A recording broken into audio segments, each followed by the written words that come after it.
Bwahahaha. My name is Amy2 and welcome back to Talk to Transformer. This time, as you can see, I'm going to try something different here. Symmetria worked on a space base in a star cavern.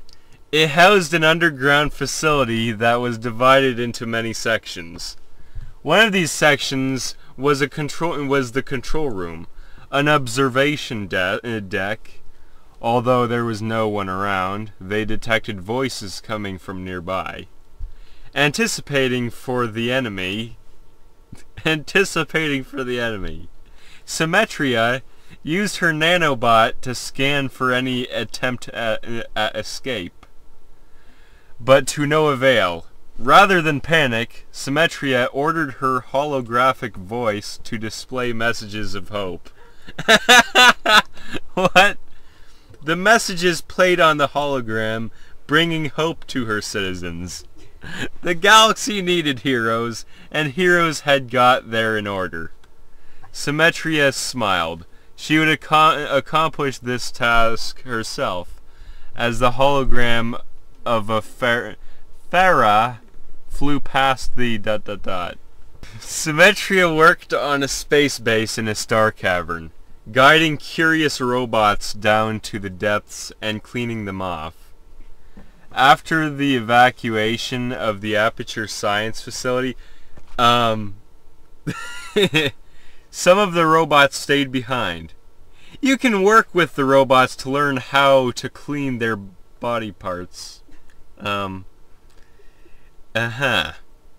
robots come with a headcanon and a repair bot. When you clean an arm, all robot parts that are damaged regenerate. This gives you a way to revive damaged units. While the robots are weak, the head of the bird-like Mr. Handy was one of the toughest in the game. Being the size of a bat, the ground-dwelling Mr. Handy is more or less invincible until it's dead. Invincible until it's dead. The Birdman named Grapple ... Symmetria worked on a space base in a star cavern, but started to worry about what would happen to Earth if it were attacked. She went to a space station run by the Phazon pirates, who had a monopoly on the rare Phazon isotopes. There she discovered that the pirates, were claiming the creation of advanced weapons as their own after the Phazon event. In turn, the Phazon pirates quickly became a military dictatorship. Complete with a Phazon warship and a Phazon-based space armada. A mysterious monk was sent to try and discover the source of the threat to the planet, but failed. The two crashed on the same ship, and the two became friends. What? Along with a free-roaming dog named Zephyr. What? Amy 2 was fixing the boiler of her car. Amy 2 is fixing the boiler of her car. My sister was mowing her lawn. I was riding in the back seat and am calling for her. Crap! There is an accident! The bike I was on was taken away. It's okay, you will come back tomorrow, I said. I didn't know if it was my imagination, but I sensed that Mary was panicked. By this point, it had been almost 10 years since my family moved to the small town of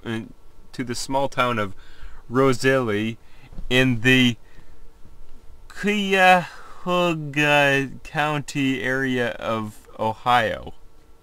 My sister, my brother, and I attended a local school, a public school. By the time we were in high school, our father had also left. For the next ... Amy too was fixing the boiler of her car. She talked to the main person and eventually got a job. Sophie's arm tightened around Harry's shoulder. You mean Harry Potter? What? Her first home. 2 weeks later, a letter slid into Harry's hands. His grandmother had died 8 months after he lost his mother. A bright soul now departed from a family of fans and fan cities. He'd been offered a spot on the Roosters, the chance of a new beginning, of pushing on. What he decided was he'd go and live in the Burrow and watch more TV with the Hermione. So he decided to watch more TV with Hermione. If you had asked Harry for his motivation to enter the Rugby League World Cup, what? He might have said ... Amy too was fixing the boiler of her car with a screwdriver to check for leaks. The boy was running around trying to start her car, which was in a little circle. Before he could work on it, someone saw him and ran him off. They thought he was getting mad at the girl for messing up the engine and gave the boy a warning. The teen immediately stood up and told the stranger to leave. He argued with her as he tried to go away. But eventually the stranger went back to the car and let him go. The girl handed him a beer and he got from her bottle. What? You should be very nice to that boy, Herman Jones said. I don't know who you think you are... Moon was changing his car's headlights. Moon was changing his car's headlights too. But nothing has changed here. The man had made a point of asking Harry what was going on. What is with Dr. Transformer and Harry Potter today? It's a normal school day. You are under arrest.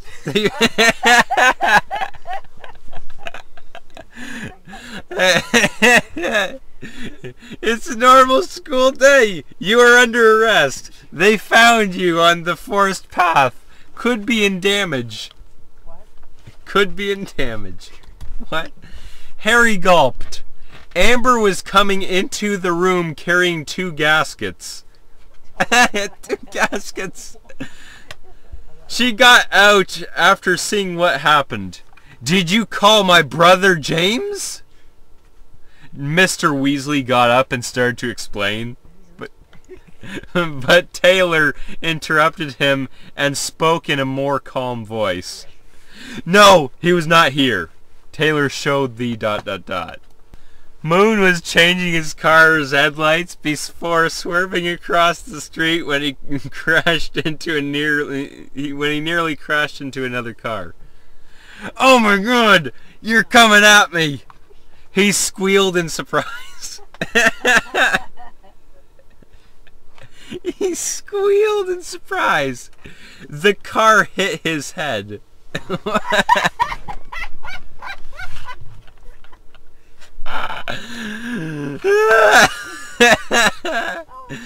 The car hit his head. So that means he's dead, right? I reached out, grabbed the steering wheel, but there was nothing to grab.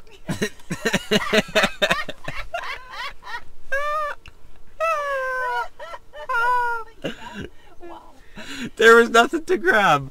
After my friend jumped out of the car and started to drive, I went to the parking lot.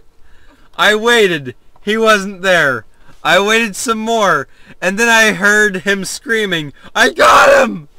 My mouth dropped open. I looked at the car, and it was gone.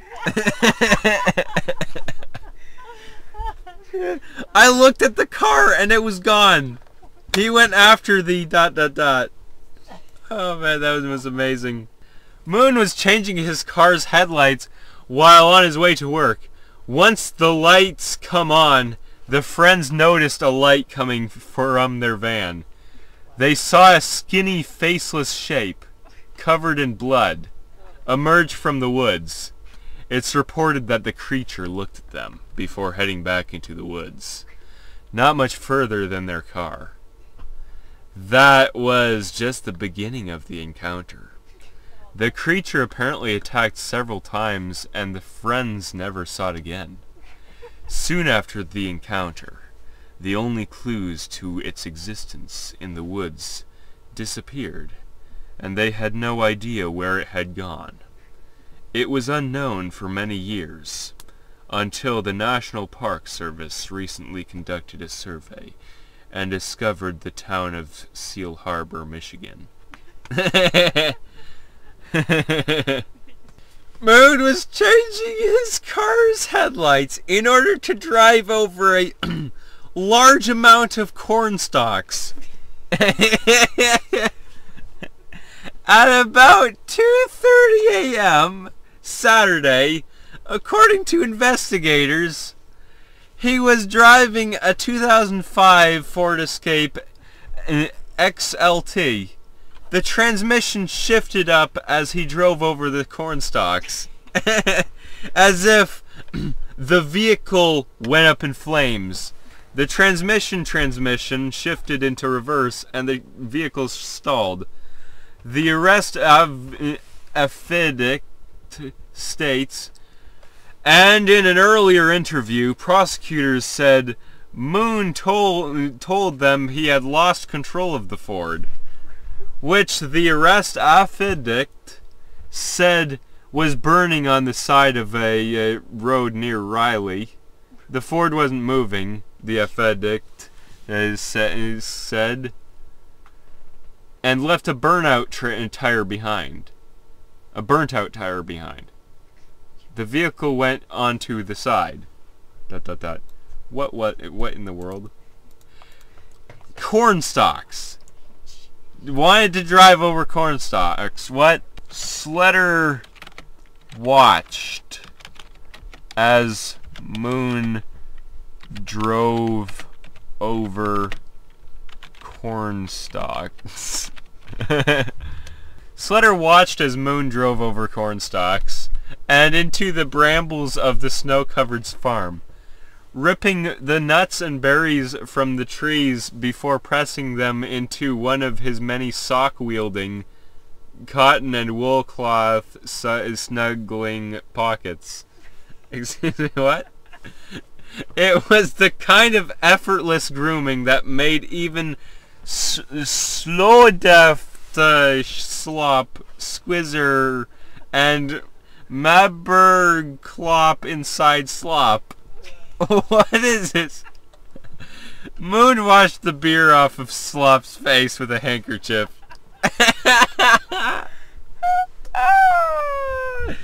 Oh man. Moon washed the beer off of Slop's face with a handkerchief. A smidgen off his top lip, and went to sleep, clutching the pack in one hand. Slop woke up the next morning. ... What in the world? Sletter watched as Moon drove over corn stalks and past vines, each glowing yellow under the moonlight. The tree, she saw, had been freshly cut. The soft, heavy tone of the carving prevented her from pinching it. The evergreen leaves covered in like a fabric, giving it a rough look.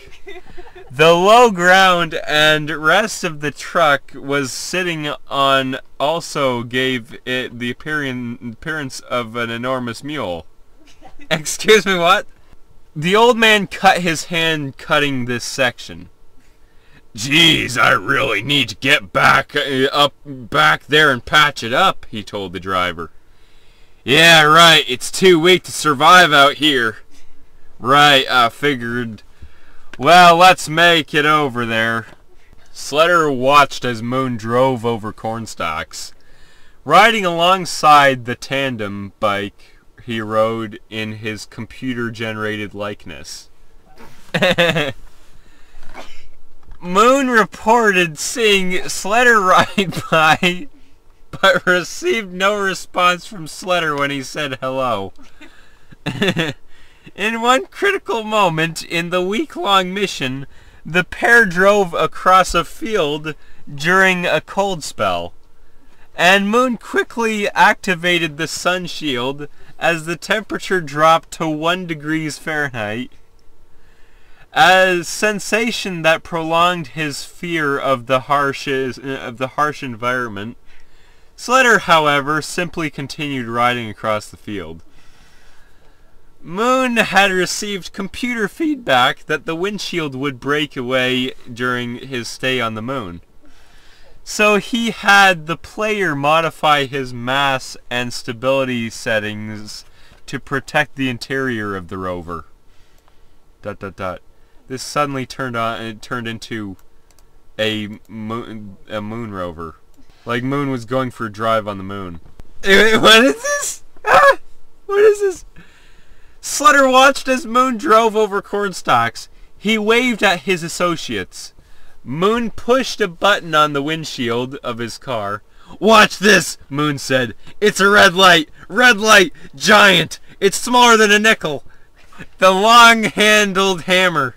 Hey, I'm getting $1,000. It's too early for the move. Let's get on the road, Roadrunner." The horn went off, and a great roar of locusts. Moon rode down the roadway at high speed, pulling his baseball bat from under his seat. A nearby construction truck got in the way, and the truck's horn W... ... That one was awesome. Sledder watched as Moon drove over cornstalks. Silver lakes and little brown hills. "He looks so calm on the bike and has such grace on the bike," she said. She often smiles as she sees him pass, sometimes signaling for him to turn. "I like him to be happy when I'm driving," she said. The couple frequently stops at a children's hospital at Penn Medicine in Philadelphia. The facility doesn't receive any money from the state, so it provides Moon and his mother with a temporary place to stay. So it doesn't receive any money from the state, so they're using money to keep these people here. Moon has a separate room for dinner that he shares with his mother. City is going to look into helping the family pay the rent, Summers said. ... Big Boy and Buddy were playing computer games in their spaceship. Big Boy and Buddy were playing computer games in their spaceship on the day we arrived, and they continued to play until I had gotten home. And couldn't do anything. After supper, I hit the sack and went to bed. That's the same thing! Waking up every hour or two in the night to check on the boys. I was amazed. This was not the puppy mill I had read about. Puppy mill? I called the Kostanovsky family, and they gave me further information. As one is coming up from a mouse hole, he sees the entrance to a small chamber at the rear of the kennel. There are no guards there except for a dog that gets his leash off his leash at the gate to watch for intruders. So the guard is a dog. Like a dog that is so well trained that he acts like he has an actual schedule. Outside the kennel is a small clearing in that ... The Kostanovsky family. What is this? Big Boy and Buddy were playing computer games in their spaceship to advance. They had to find the hidden password to unlock a door in a wall. Yeah, where else would a door be? In the ceiling or whatever? In the floor? If they guessed wrong, the door would open and allow the villains into the ship. In the background, Fender's Led Zeppelin plays on. And the demo players nod their heads to the song as their names appear in the search window. Buddy promptly says that it's 11. Buds, no, Buds, to you and me. Buds, the Green Ranger, worked with Buds, the Blue Ranger, a lot during that run. They even found together a lightsaber called the Light Bee. That was ... What is this? Big Boy and Buddy were playing computer games in their spaceship when they got approached by a company. They got approached by a company where they are going to be employed as missiles. He was selected and sent to a place where he saw a little girl and an emperor. A little girl and an emperor who couldn't be killed. And a girl's soul trapped in a black crystal which had turned into a curse. On Earth, Kuzan suffered from red eye, hair, and skin color change. When the Emperor sent an order to steal her soul, Kuzan's guard dog, Barkabad,